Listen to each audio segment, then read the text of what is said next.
अस्सलाम वालेकुम जी। ਮੀਆਂ ਸੁਭਾਨ ਸਾਹਿਬ ਆਸਟ੍ਰੇਲਾ ਫੈਕਟਰੀ ਵਾਲੇ ਇਹ ਸ਼ੇਰਾਂ ਵਾਸਤੇ ਫੁੱਟਬਾਲ ਲੈ ਕੇ ਆਏ ਨੇ ਇਹਨਾਂ ਦੇ ਖੇਲਣ ਵਾਸਤੇ ਤੇ ਇਹਨਾਂ ਦੇ ਅੱਗੇ ਸੁੱਟ ਕੇ ਵੇਹਨੇ ਆ। ਅੱਜ ਪਹਿਲੇ ਦਿਨ ਇਸ ਤੋਂ ਪਹਿਲਾਂ ਹਾਂ ਫੁੱਟਬਾਲ ਦੇ ਇਹਨਾਂ ਦੇ ਨਜ਼ਦੀਕ ਨਹੀਂ ਕੀਤਾ ਕਿ ਕੀ ਕਰਦੇ ਨੇ ਮੀਆਂ ਸਾਹਿਬ।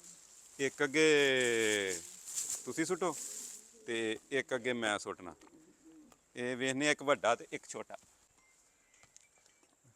ਛੱਡ ਦਿਓ ਛੱਡ ਦਿਓ।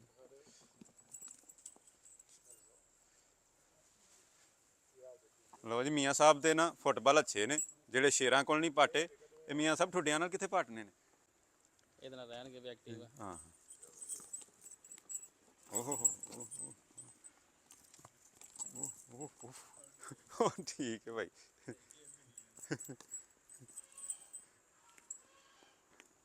ਅਸਲ 'ਚ ਨਾ ਇਹਨਾਂ ਦੀਆਂ ਚੇਨਾਂ ਸੰਗਲੀਆਂ ਲਾ ਛੱਡਣੀਆਂ ਚਾਹੀਦੀਆਂ ਨੇ, ਅੱਡਦੀਆਂ ਨੇ ਪਈਆਂ। ਭਾਈ ਸਾਹਿਬ ਇਹ ਤਾਂ ਸਹੀ ਖੇਡਣ ਲੱਗ ਪਏ ਨੇ।